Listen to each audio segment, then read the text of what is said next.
یہ تھے عزیزم علی احمد صلی اللہ علیہ وسلم، جنہوں نے بہت ہی اچھے انداز میں نعت پاک پیش کر رہے تھے۔ اگر اسی طرح اپنی محنت کو جاری رکھیں گے تو ایک دن انشاءاللہ بڑے سے بڑے نعت کے نام سے جانے جائیں گے۔ پھر اس کے بعد تقریر و خطابت کے لیے عزیزم تنویر صلی اللہ علیہ وسلم کو آواز دیتا ہوں اس شعر کے ساتھ۔ کچھ ایسی بے خودی تھی تیرے انتظار میں، کچھ ایسی بے خودی تھی تیرے انتظار میں، تصویر بن چکا ہے تیرے انتظار میں، آہت پر کان در پہ نظر دل میں تنویر، آنکھوں کے اشک سوکھ گئے تیرے انتظار میں، آنکھوں کے اشک سوکھ گئے تیرے انتظار میں۔ اس پہ تو تنویر صلی اللہ علیہ وسلم۔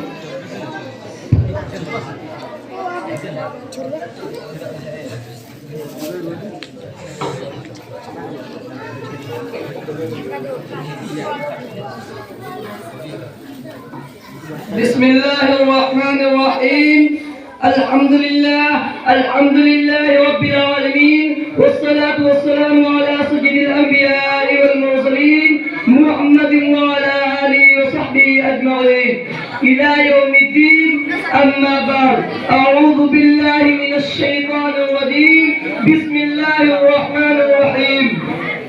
إن الصلاة تنهى عن الفحشاء والمنكر، وقال الله في موضع آخر إن الصلاة كانت على المؤمنين كتابا موقوتا۔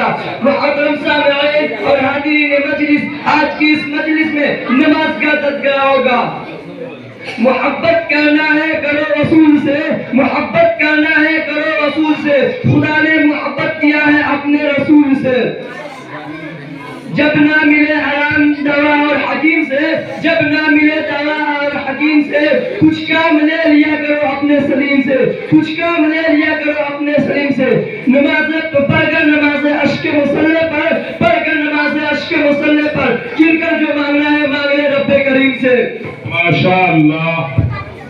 دل میں سب کو پانے کا ارمان نہیں ہوتا، دل میں سب کو پانے کا ارمان نہیں ہوتا، ہر کوئی دل کا مہمان نہیں ہوتا، ہر کوئی دل کا مہمان نہیں ہوتا، جو بن جاتا ہے ایک بار صرف اپنا، اس کے بنا کہیں رہنا آسان نہیں ہوتا۔ بے شک۔ محترم سامعین اور حاضرین مجلس، آج کی اس مجلس میں نماز کا تذکرہ ہوگا۔ جب انسان کفر کی ظلمت و تاریکی سے نکل کر اسلام کی روشنی میں داخل ہوتا ہے تو سب سے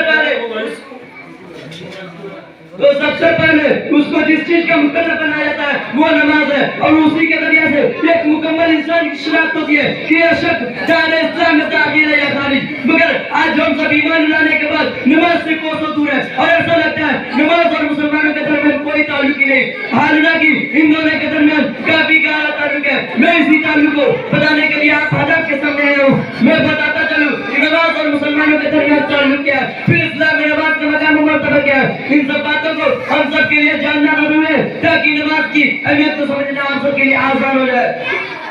برادران اسلام، اللہ تبارک و تعالیٰ نے ہم سب مسلمانوں پر 5 وقت کی نماز فرض کیا ہے۔ نماز یہ ایسا طریقہ ہے جو ہر مسلمان عاقل بالغ پر فرض ہے، اسی سے ہم اور آپ اندازہ لگا سکتے ہیں کہ نماز کتنی ضروری ہے اور ہم عبادت ہے۔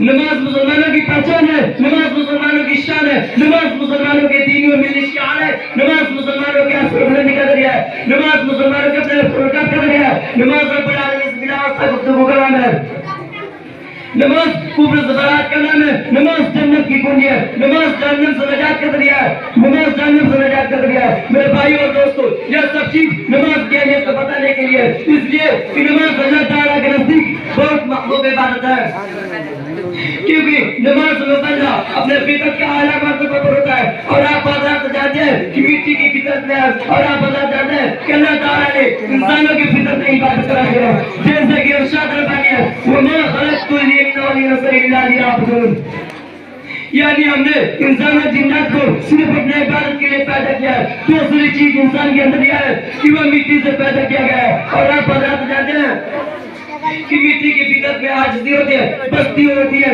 لوگ زمین کو اوڑھتے رہتے ہیں، اس پر چلتے ہیں مگر زمین کچھ بھی نہیں کھاتی، اس لیے کہ عاجزی اس کی فطرت ہے۔ میرے برادران ملت کے نوجوانوں، یہ نماز یہی نہیں کہ نماز پڑھنے سے دین اور دنیا سورتی ہے، نماز پڑھنے سے کامیابی اور سرخرائی کی ضمانت ملتی ہے۔ نماز پڑھنے سے کامیابی اور سرخری کی نماز ہوتی ہے. نماز پڑھنے سے کامیابی اور کامیابی نصیب ہوتی ہے. نماز پڑھنے سے دل کا سکون حاصل ہوتا ہے. بلکہ نمازی کو مفتاح الصالحات کہا گیا ہے. جس طرح کسی بند مکان میں داخل ہونے کے لیے کسی کنجی کی ضرورت ہے, ٹھیک اسی طرح جنت کی کنجی نماز ہے. یعنی نماز کے ذریعے سے جنت کا دروازہ کھلے گا. میرے بھائی اور دوستوں, ہم سب کو ان تمام نعمتوں سے محروم کرنے کے لیے شیطان ہم لوگوں کو گمراہ کر کے ہم سے پاش کام کراتا ہے, نہ پسندیدہ حرکت دکھاتا ہے, دل میں برائی کا جذبہ بڑھاتا ہے, برے کاموں کو دل بڑے بنا کر سنبھال کر پیش کرتا ہے. مسلمان بھائیوں اور امت کے نوجوانوں, اگر ہم سب شیطان کے بہکاوے میں نہ کر نماز پڑھتے ہیں, خدا کی مدد چاہتے ہیں, اللہ کی رحمت چاہتے ہیں, شان و شکر چاہتے ہیں, سکون و راحت چاہتے ہیں, تو پھر نماز پڑھنی پڑے گی. اسی سے اللہ تبارک و تعالیٰ کی مدد آئے گی, ورنہ نہیں. کیونکہ اللہ تعالیٰ نے خود فرمایا, یا ایھا الذین آمنوا استعینوا بالصبر والصلاۃ, یہ لوگوں صبر اور نماز پڑھ لیا, ہم سے مدد مانگو تو ہم تمہاری مدد کریں گے. مگر آج ہم سب غیروں سے مدد مانگے رہتے ہیں, مگر اللہ سے مدد نہیں چاہتے. میرے عزیز ساتھیوں, اس سے اللہ تعالیٰ سے بڑھ کر کوئی قدردان نہیں ہو سکتا, اس سے بڑھ کر کوئی انعام دینے والا نہیں ہو سکتا. دنیا کے لوگ دنیا کے مسجد میں مٹی کی اینٹ لگاتے ہیں, خالق کائنات چاندی اور سونے سے بنایا وہ مانا عطا فرمائے گا جس کا ہم اور آپ تصور بھی نہیں کر سکتے. جیسا کہ اللہ کے رسول صلی اللہ علیہ وسلم نے ارشاد فرمایا کہ جو شخص اللہ تعالیٰ کے خوشنودی کے لیے مسجد بنوائے گا, شرط نہ ہونی, مقصود نہ ہو, اللہ کے رضا جوئی کے لیے تعمیر کیا ہو, اللہ پاک جنت میں ایسا گھر عطا فرمائیں گے جس کی سونے اور چاندی کی اینٹ ہوگی. محترم دوستو, آج ہم سب نے عجیب دن بنا لیا ہے اور ہمارے دلوں میں یہ بات بیٹھی نہیں ہے کہ نماز پڑھیں گے, روزہ نہ دیں گے تو ہمارے تجارت ٹھپ پڑ جائے گی, ہمارے بال بچے پڑھنے پر مجبور ہو جائیں گے. اس لیے میرے بھائیوں, ہمارا دل کی گہرائیوں سے پوچھئے کہ تجارت نماز پڑھنے سے چلے گی یا چھوڑنے سے, کاروبار میں نماز پڑھنے سے ترقی ہوگی یا نہ پڑھنے سے.